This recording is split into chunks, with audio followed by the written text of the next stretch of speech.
They say family sticks together. But sometimes, your biggest critics share your last name. Mine did. Especially my older brother, Thomas, the golden child, who never let me forget I was always a step behind. But they didn't see what I was building in silence, or how I would eventually walk into his office, not as his little sister, but as the anonymous buyer of his entire company. And my name is Julia Weston. I'm 34, a systems strategist by trade and a quiet founder by choice. I don't need the spotlight, I prefer to build from the shadows. But the day I bought out my brother's company without him knowing it was me, was the day I finally stepped into the light. Let me take you back to when it all started, because this story didn't begin with success, it began with dismissal. Growing up, Thomas was always the genius. Straight A's, early internships, scholarships, you name it. Our parents couldn't stop bragging about him. I was the creative one, which was just a nicer way of saying I wasn't on his level. Every family dinner turned into a one-man show starring Thomas, while I quietly cleared the plates. What I didn't realize then was that being underestimated was about to become my greatest weapon. When I graduated college with a degree in information systems, Thomas barely looked up from his phone. "So, what are you gonna do with that?" "Build apps no one uses," he said, smirking in front of the whole family. The room laughed. I didn't. Because in that moment, something inside me shifted, and I knew I'd make that smirk disappear one day. Thomas launched a tech consulting firm right after college. Weston and Company was sleek, funded, and quickly became the family crown jewel. I started a few months later, no investors, no help, just a laptop and a basement corner in my tiny apartment. While he posted client wins on LinkedIn, I buried myself in back-end frameworks and automation systems for small businesses. I had no followers, but I had focused up. By year 3, I had landed a few long-term clients, law firms, property management companies, small medical practices. I wasn't making millions, but I was profitable. Quietly, efficiently. I reinvested every penny, built proprietary tools, and designed a software framework that could cut operational costs by 40% across industries. But I didn't tell anyone, not even my parents. Especially not Thomas at IT family events. I stayed silent when they asked how work was going. I'd just nod and say, "It's steady." Meanwhile, I watched Thomas brag about scaling to 40 employees and 6 figures in contracts. He loved to mock my tiny operation, calling it a glorified freelance gig. I let him. Every time he looked down on me, I dug deeper into my work. And I was building something bigger than even I realized then. 3 years ago, I made a shift that changed everything. One of my clients, an independent real estate group, needed a scalable system for managing over 500 properties. I customized my tool set, saved them thousands per month, and word got around. Suddenly, similar firms started reaching out. Without meaning to, I had created a niche SaaS platform. I packaged it, rebranded under the name Scalewell Systems, and quietly began licensing it. The numbers exploded. I hired a remote team of developers and support staff, all under NDAs, and kept the company name separate from mine. No one knew I was the founder. That anonymity gave me room to grow without pressure, without comparisons, and without Thomas breathing down my neck. 2 years later, Scalewell was serving over 140 clients nationwide. Annual revenue hit $4.7 million. I still hadn't told my family. I wore budget clothes, drove the same used car, and never posted a thing online. People think silence means you're losing, but I knew I was just sharpening my sword. Then came the moment I had dreamed of. Last fall, I got a call from a financial contact who occasionally sourced acquisition opportunities for my holding company. "Julia," he said, "you won't believe what just landed on my desk. Weston and Company is looking to sell." My heart skipped. I made him repeat it. Apparently, Thomas had overextended. Too much hiring, too fast. Inflated office leases, unsustainable contracts, and a couple of key client losses had drained cash flow. He was desperate for a buyout to save face. The asking price? $1.80 million. I didn't say a word. I just stared at the email attachment that showed his company's internal financials. They were bleeding. I could have laughed, but instead, I asked a simple question: "Can we make the offer anonymously?" My contact agreed. Through my holding company, Slatebridge Group, we initiated the deal. Due diligence was swift. After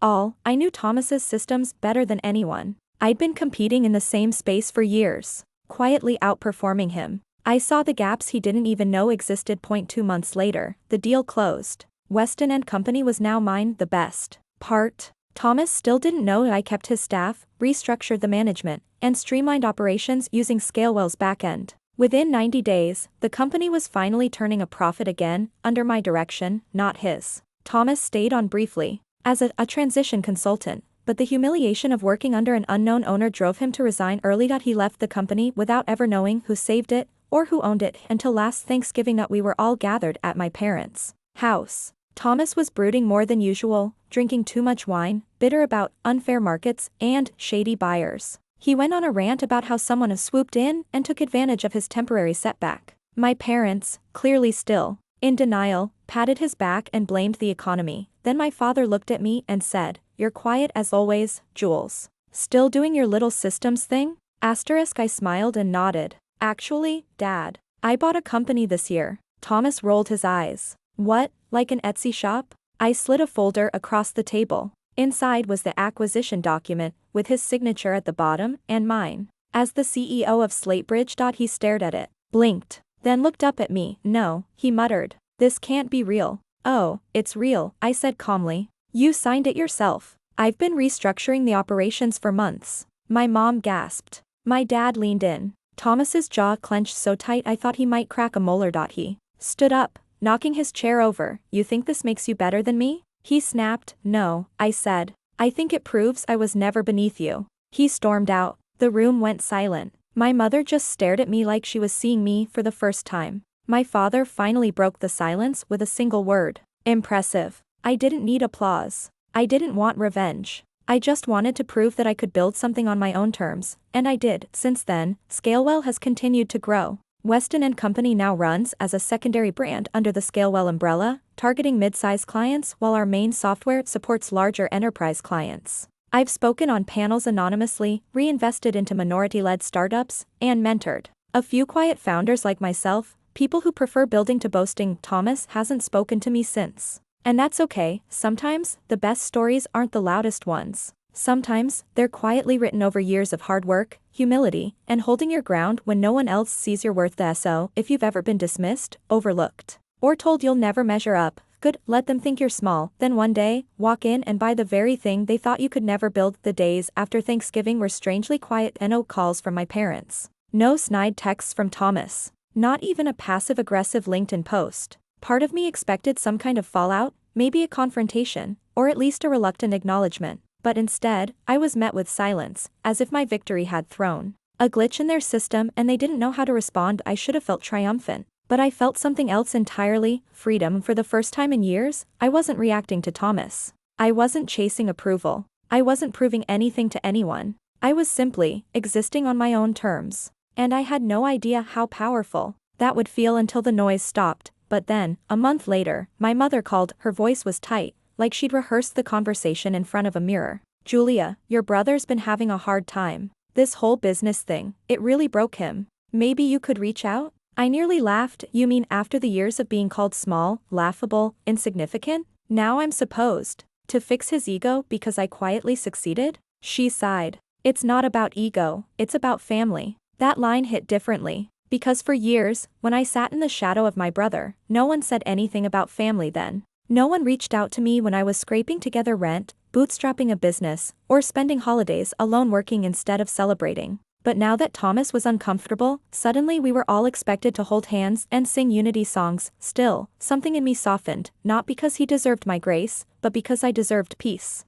"I'm not calling him," I told her gently, "but if he ever wants to talk, he knows how to reach me." He didn't. Not then. Instead, life kept moving forward. I signed 2 new licensing deals with major regional firms. Scalewell opened a second office in Austin, and I flew out to meet with our new team. During the flight back, something strange happened. I checked my inbox and saw a name I hadn't seen in months. Thomas. Subject line, coffee? I stared at it for a full minute before opening it. "Julia, I've been doing a lot of thinking. I was wrong, about you, about the business, about everything. If you're willing to talk, I'd really like to understand how you did it." No sarcasm. No ego. Just coffee. "Thomas, I didn't know whether to feel proud, wary, or vindicated. Maybe all 3. But I replied. 2 days later, we met at a quiet cafe halfway between our places. He looked different, less sharp around the edges, more tired in the eyes. He stood when I walked in, like he wasn't sure if he was allowed to sit until I said it was okay. "Hey," he said. "Hey."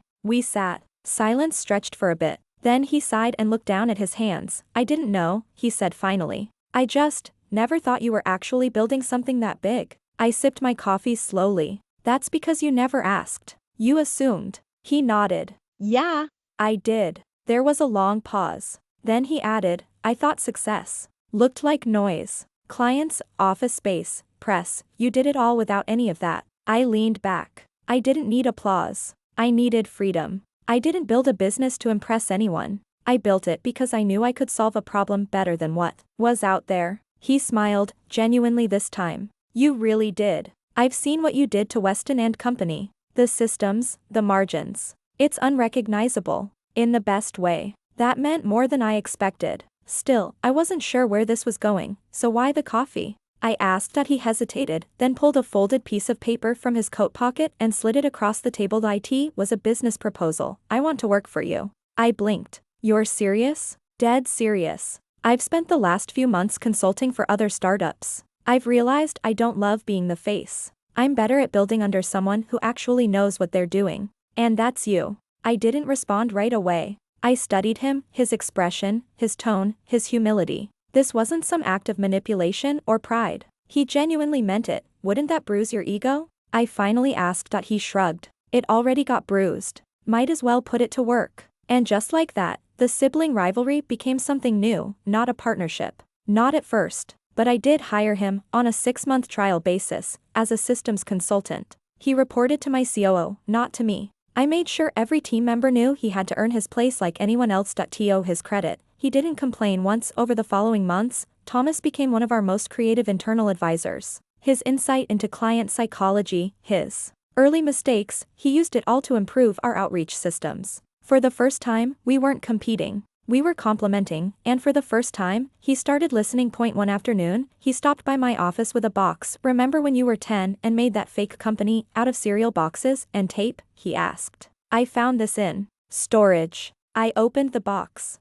Inside were old papers, crayon logos, and a child's attempt at branding something called Techstar Incorporated. I laughed. You kept this? He shrugged. I didn't understand it then, but now I do. We sat in silence for a moment, looking at that box full of childhood dreams. And I realized something. The revenge, the buyout, the moment I stunned the family, that wasn't the true victory. The real win was becoming the woman who no longer needed to prove anything to anyone, not even to the brother who once mocked her. And when I looked back at my journey, the basement office, the ignored wins, the silent grind, I didn't feel bitterness. I felt gratitude. Every dismissal had forged something stronger in me, something unstoppable. So here I am, telling this story. Not for praise, but for every woman who's ever been underestimated by her own blood. Build anyway. In silence if you must. Let them laugh, doubt, or forget you exist, because one day, they won't just remember you. They'll work for you. A few months after Thomas officially joined the team, we were invited to speak at a regional tech conference, me as a keynote speaker, and him on a panel about strategic pivots. When I stepped onto the stage and saw the packed auditorium, I had to pause. Just a few years ago, no one would have invited me to an event like this. I was the smaller sibling, the girl with a laptop and a dream people didn't take seriously. But now they leaned in when I spoke. They took notes. They quoted me. After my talk, people formed a line just to ask questions. Investors, students, founders. One woman in her late 30s pulled me aside and whispered, "Thank you. I've been the underdog in my family for years. You just gave me permission to stop asking for validation." I hugged her hard. Later, backstage, Thomas clapped me on the shoulder. "You were amazing up there." I smiled. "You still surprised I'm not a hobbyist?" He grinned. "No, I'm just surprised it took me so long to see it." We stood there for a second, quiet. Not as rivals, not even as competitors, but as two people who'd finally stopped trying to be what the world expected,